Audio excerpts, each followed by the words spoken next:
So hi everyone, welcome to another session of Raaonline, and in today's session we will be seeing about a very important vitamin, that is folic acid. Okay, so folic acid, as you all know, is otherwise called as vitamin B9. It's a water soluble vitamin.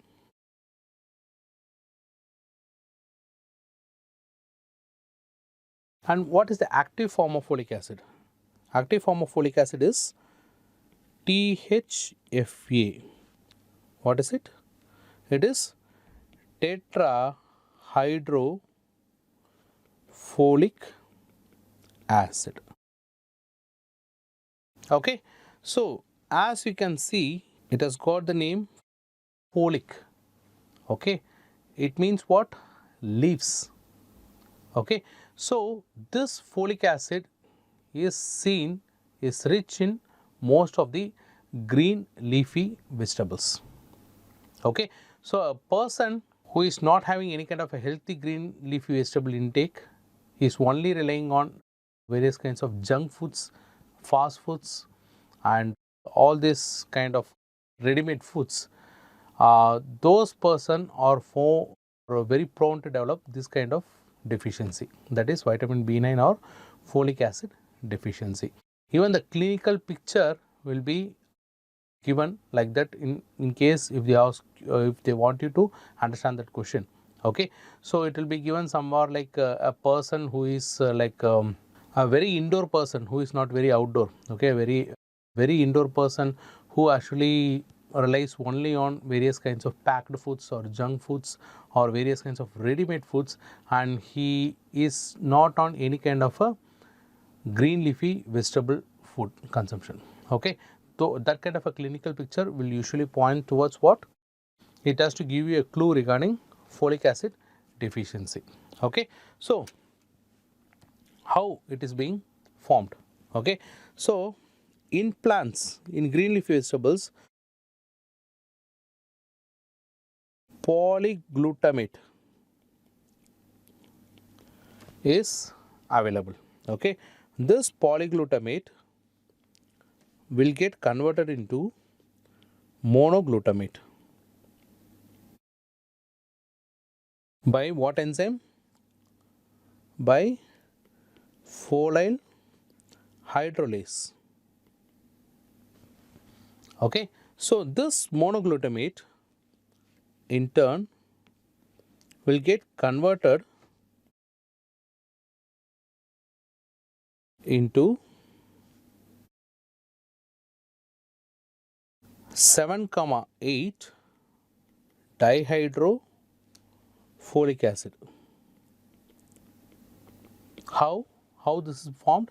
This is formed by the action of intestinal bacteria.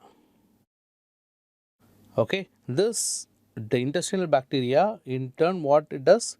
It reduces this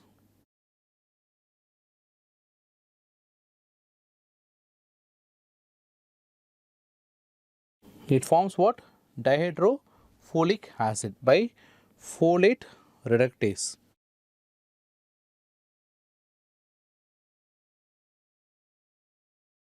Okay, now this 7,8 folic acid again will be acted upon by the folate reductase to form tetrahydrofolic acid.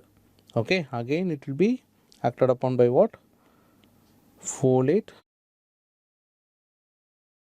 I'll write this in orange. Folate reductase. Okay, so from the plant, it is in the form of glutamate. It is being converted into your active form, that is your tetrahydrofolic acid form. Okay, now I told you this relies on intestinal bacteria. So drugs which can kill or which can inhibit the for how to say the growth of these kind of intestinal bacteria. Okay, these drugs can effectively decrease the folic acid formation in your body. They decrease the folic acid absorption in your body. Okay, so something like drugs like trimethoprim, pyrimethamine, anti-malarial.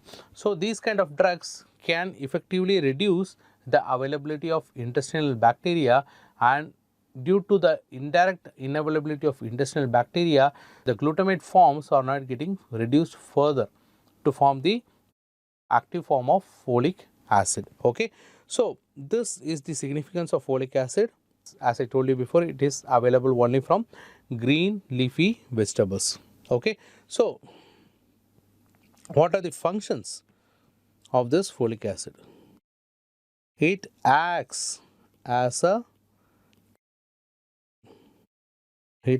carrier for one carbon.